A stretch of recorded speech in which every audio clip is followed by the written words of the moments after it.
Blaine and Mickey, 104.5 Zone. Let's go. Boy, stuff happening on this Monday. Man. Mike Vrabel spoke at noon today. He released special teams coach Craig Aukerman from his duties. If you're just getting in the car, just joining us, we appreciate it wherever you are listening. We appreciate you listening to Blaine and Mickey on this Monday morning. So Craig Aukerman let go from his duties. Joseph, do we have that audio yet? I see him efforting furiously. Give me 1 minute. He says give him 1 minute. Special teams assistant Tom Quinn will take over. He was the assistant or the main special teams coach with the Giants from 2006 to 2021. Blaine, people that's a long time. It was a long time. Wow. People are always saying, you got to make a change. You got to fix this. Well, for all the people who wanted something done, they did something today. They fired the special teams coach. People always say you got to fire somebody. You got to fix this. Right. Okay. Just my whole mindset is Fans. This is. I'm not a big proponent of firing a coach during especially at this point in time in the season, and especially reason why I watched the actual plays. Wiley messed up both times, and they counter. The coach did a good job of scouting them, and they countered the play. And so to me, it was a more player driven than anything else. But I understand that sometimes you have to make moves.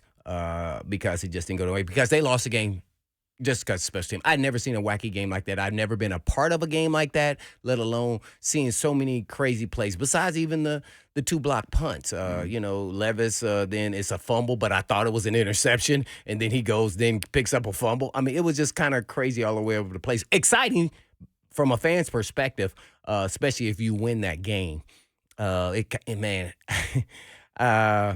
I just, this is one of the reasons why I don't get into coaching. It's because there's always the point the finger blame game, and somebody has to be the fall guy. And unfortunately, at this point in time, that was a special team coach. But it kind of puts the team in a little disarray of who's the leader now at this point in the season when you've had this guy here for a long time in Aukerman. Whether you liked him or didn't like him, however you want to view him, he had been with Vrabel for a long time, and then all of a sudden now he's not a good coach. See, those things don't match up to me.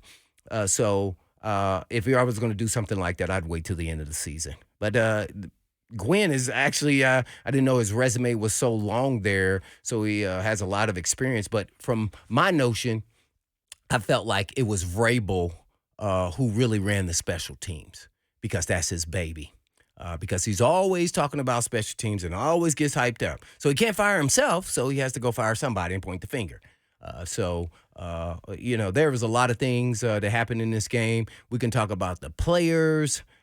We can talk about coaching. But I thought they played really hard on both sides. Offense and defense, I thought it was, they played winning football.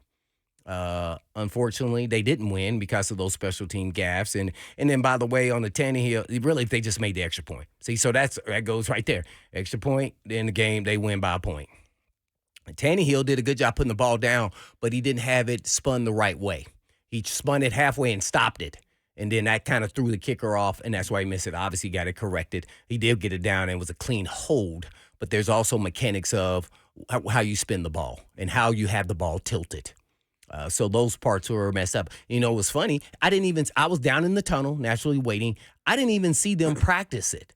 So I might have missed it, but I was only down there where the net is, where the kicker practices. That don't mean that's where they were practicing the snaps, but typically that's where they're at. I didn't see them practice until after that. They were practicing. I don't think Tannehill, he may have practiced in here with the Titans, but I don't know if he's held the ball since he was in college, because he did hold in college, because I kind of did a little research on that. So, but he did a solid job. So it's just, man, it was horrific there, man. You can go down. They had 2 receivers over 100 yards. Minshew had 300 yards. His passer rating was higher than Levis. I heard Levis, too, by the way, taking ownership. And I'm all cool, pat you on the back, but I do not think this was his worst game. He had some drops. Mm-hmm. He had some throwaways, people throwing the wrong route. We can all talk about the D-Hop deal. I thought that was great leadership there. Maybe tone it down a little bit, but that was cool. It didn't bother D-Hop, so they were cool with that. Mm-hmm. So I'm cool with that. So I really didn't I felt like his maneuvering in pocket and feel for the pocket is exceptional. He keeps his eyes down the field. Yeah, did he make some throws he wish he could have had, or should he thrown somewhere else? That's been the same other games. He had some decent protection, considering the front they were going against. So, I love the ownership, but I don't think it was his worst game, man. I'm be interested to see, with some of the guys who watch quarterbacks all the time and, evaluate his play. I wouldn't say that was a bad game. Sometimes the numbers don't tell you how the game actually goes. And I'm a big proponent of that. The numbers tell parts of the story, though. Right. But it's not always the full story. By the way, special teams by matrix was 9th in the NFL. Do you feel like our special team was 9th best in the NFL? See? So those numbers tell you some portion of it, but it doesn't tell you the full story. And then the guy gets fired. See? So that's why I don't always rely. I just think that's a piece. It's just like evaluating a player when you're scouting them. He ran a fast 40. People get enamored with the 40. But when you turn on the tape, does he look like he's running fast like that? When the other guy's running 4.6 and he ran by him. See? So those are the things that tell you in game what can happen to a player. So, man, that was a tough one. That may be a knockout blow, actually, for the Titans. And when I say that, I'm talking about just from a spirit perspective as a player, because they gave it all they had.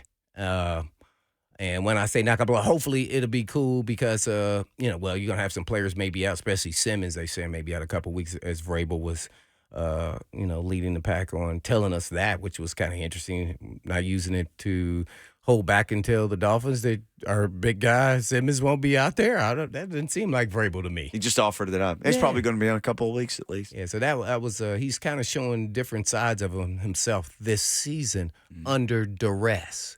And duress means your team is losing. There's plenty of duress down there. So it was just, man, I can go down the list of all these different things, but at the end of the day, defense just they got to keep giving up explosive plays. Nobody's crying about Bunting giving up 2 explosive plays. The one was on Molden. So it's just it was really sickening then to see. I think this losing to the Colts just really breaks your spirit. The odds were for the Titans. They had won 3 in a row. The odds were for the Titans. They're going to win 4 games in a row? Like, that doesn't happen normally in the NFL, let alone the Colts. I don't think won 4 in a row since Luck been on the team since 2018. Haven't swept the Titans even since 2018. Yeah, so it's crazy stuff going on here, man. So, dang, that one hurt a lot for me just from a perspective of, as I said before, the players. But, you had – Spears, positive things. Spears, Henry over 100, 80% passer rating from Levis. D-Hop was, he's kind of a factor. One thing when I'm watching D-Hop, this is how I understand players. Think about this now. D-Hop is having a solid season. He broke some records, or whatever record he was, 18th or whatever in NFL history. What was it, over 12,000 yards or so, whatever the number was. It's 900 catches and 12,000 yards. He's done both of those. But the question I always ask when you have an elite player, and this tells me how good the other players, the role players are, why isn't he making the other players, the other receivers, better? Where's NWI? Where's Chris Moore? Where's Burks, who was out there? Why aren't they now, once you start doubling D-Hop, then why aren't they stepping up? Little things like in critical moments, and I'm just using NWI as an example. He missed a pass that he had to reach out for his hands, but it hit both of his paws. He got to catch it. It was a 3rd down play.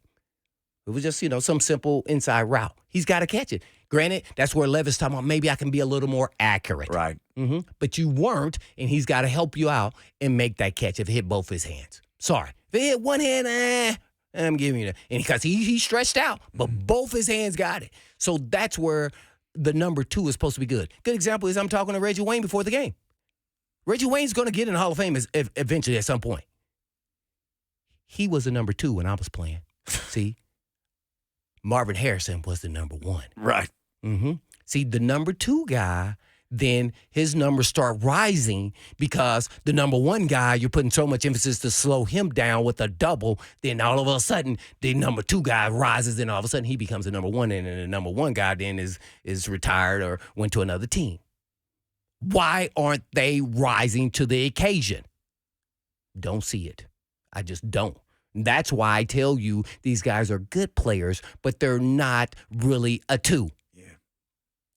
And then that's why they show up sometimes not, because they're really not that role. They can fake you out. Just like Minshew can fake you out and make you think he's a starter in the NFL. No, he's not. See, so, people got to quit looking at numbers and think the numbers tells you the full story. They won this game. The special teams lost the game. That's period. The players will never say it, but inside that locker room amongst brothers, that is what they're saying. Dang it, it can't block. Twice? Yeah, and twice it was the same guy, by the way, Wiley. Now, I went back and looked at the last time they had a punt block, at least that I can recall, and that was the first game against the Saints. I think that guy got cut when he gave up that block punt. All I remember his number was 41. I don't remember his name. Can't cut Josh Wiley. He was a draft pick this year. So, and then he got nicked up on a great run after catch, and I looked like he hit his knee on the ground because he was driving, trying to get off the tackle, and his knee just bam. Yeah, so he probably bruised his knee really pretty good. So that's what happens when you rely on young players on special teams. Can't have all young players. Got to have some vets out there. So, yeah, tough one there, man. Tough pill to swallow. And that's probably why Vrabel did something really, to me, out of his character in firing coaches during the season is some roles got to hit. You got to fall and went to special team coach. Yeah. All right, normally we do Ding Dong of the Week. We'll put that off till later in the show. We got phone calls. Steve, Buffalo. We've had a couple other people who've kind of come on and dropped off. Look, this is your show today. 615-737-1045. As Blaine mentioned, a lot of people wanted Todd Downing gone last year after that game against Green Bay. He didn't do anything. It's an uncharacteristic move for the Titans head coach.